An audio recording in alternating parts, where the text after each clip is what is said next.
Hello students, welcome to online portal. In this video, we will learn about the fiber to fabric. This is the third chapter of class 6 science NCERT. In this chapter, we will learn the different process regarding getting fabric from a yarn or fibers.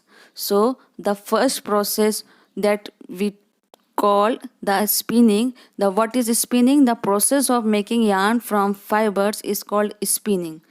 कि वह process जिससे कि fibre से हमें yarn बनाने का जो process होता है वही प्रोसेस कहलाता है स्पिनिंग। फाइबर आपका क्या होता है? इनिशियल स्टेज होता है जो आपको वूल मतलब जो भी आपके फाइबर्स होते हैं लाइक कॉटन, उससे क्या करते हो कि उसकी सीड्स को अलग किया जाता है, फाइन कॉटन निकाला जाता है और उसके बाद धागा तैयार किया जाता है। ओके, तो फाइबर्स से यार्न में चेंज करने का जो प्रोसेस होता है that process is called spinning.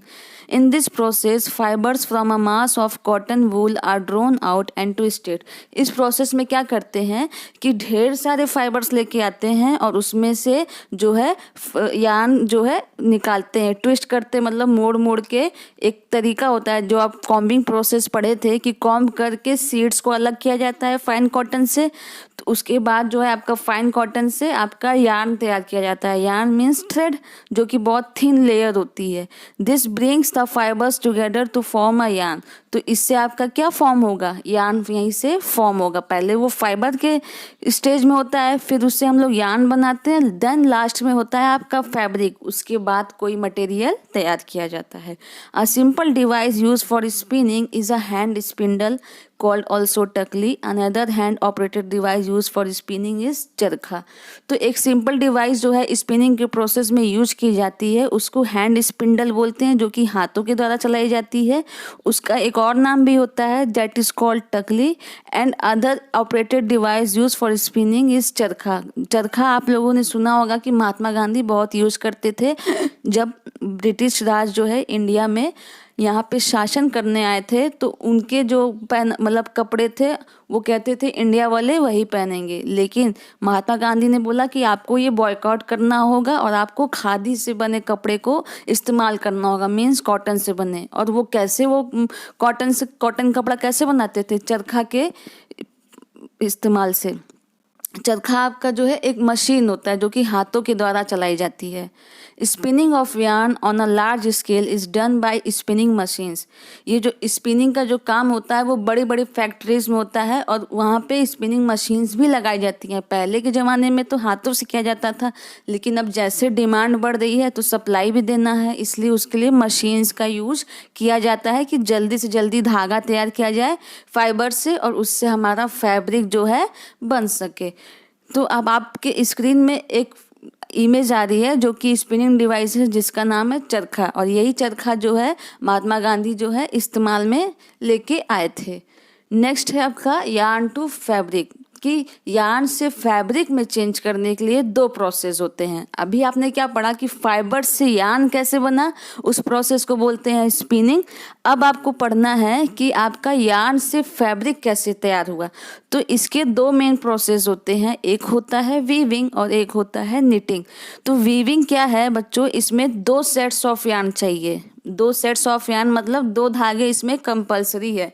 Knitting में ऐसा नहीं है, वहाँ पे सिंगल यार्न भी यूज कर सकते हैं। तो फर्स्ट पहले हम लोग पढ़ेंगे weaving. What is weaving? The process of arranging two sets of yarn together to make a fabric is called weaving.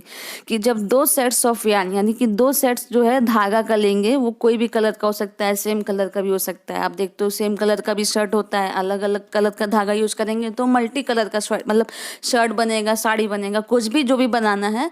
तो आप जो भी धागा लेते हो उसी के हिसाब से उसका डिजाइनिंग होता है। तो वो फैब्रिक जब तैयार होगा फिर उससे क्लॉथिंग मटेरियल तैयार होगा। तो वीविंग में आपको दो सेट्स ऑफ यार्न चाहिए और उसको ऐसे मतलब हॉरिजॉन्टली और वर्टिकली जो है लगाया जाता है और उससे फैब्रिक तैयार किया जाता है। That process is called weaving.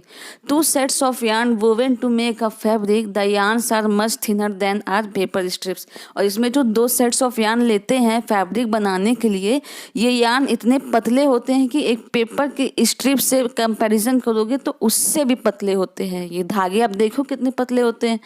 Weaving of fabric done on looms. और जो ये वीविंग का जो काम होता है वो किस में होता है? लूम जो होती है एक मशीन होती है जो कि हैंड ऑपरेटेड भी होती है और पावर ऑपरेटेड भी होती है।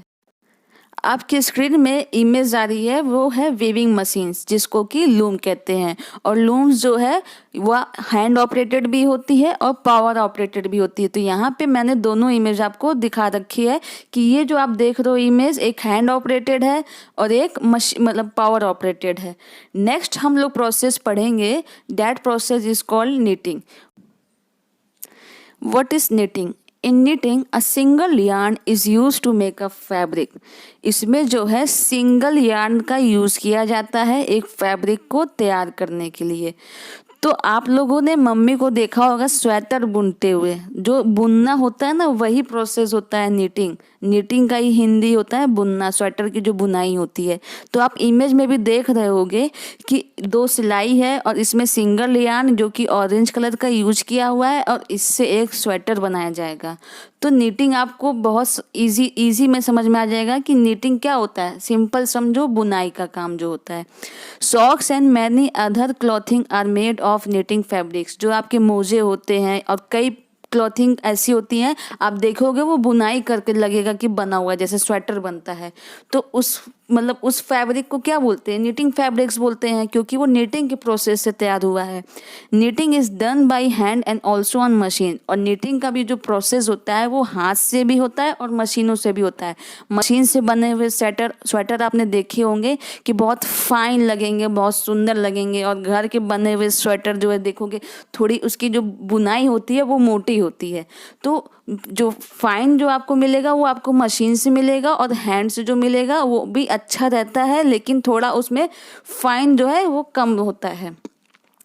अब हम लोग बच्चों पढ़ेंगे कि पहले के लोग क्या पहनते थे, इसकी हिस्ट्री क्या है क्लॉथिंग मटेरियल की। कि पहले के लोग जब सिलाई बुनाई कढ़ाई ये सब नहीं जानते थे फिर भी कपड़े पहनते होंगे, लेकिन क्या पहनते थे आप लोग भी जानते हो कि अर्ली मैन्स जो है बड़ी बड़े पेड़ों के जो मतलब पत्तियां हैं या एनिमल की स्किन जैसे शेरों की खाल वगैरह भी अपने आप को कवर करने के लिए यूज करते थे। तो पहले के लोग क्या करते थे कि बड़े बड़े पेड़ों से पत्तियां तोड़ के अपने बॉडी पार्ट्स को कवर करते थे। People in ancient times use the bark and big leaves of trees और animals skins and furs to cover themselves.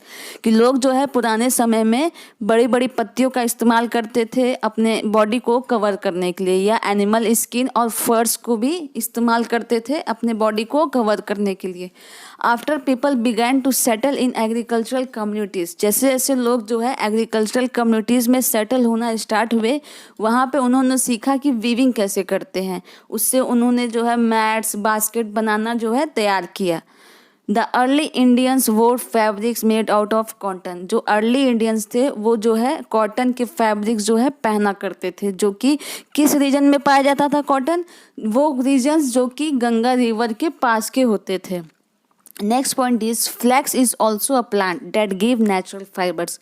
Flex एक ऐसा प्लांट है जो कि नेचुरल फाइबर्स आपको प्रोवाइड कराता है, जैसे कि लाइनेन। फ्लैक्स से आपको मिलता है लाइनेन और लाइनेन से कपड़ा तैयार किया जाता है। With the inventions of the sewing needle, और जब इन्वेंशन हुआ सुई का, है ना, people started stitching fabrics to make cloth. और लोग जो है जब सुई का आविष्कार हो गया तो उससे जो है सिलाई का काम करना स्टार्ट कर दिए और फैब्रिक से आपके क्लॉथ्स जो है बनाना शुरू कर दिया। तो कोई भी इन्वेंशन हो बच्चों, चाहे छोटा हो चाहे बड़ा हो, वो इन्वेंशन जो है कहीं ना कहीं आपके लाइफ स्टाइल में बहुत मददगार होता है। तो कोई भी इन्वेंशन छोटा मत समझो।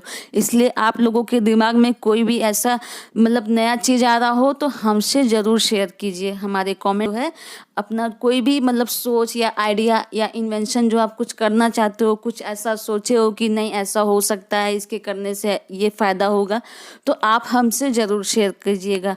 तो ये था आपका बच्चों थर्ड चैप्टर, जो कि अब एंड हो चुका है।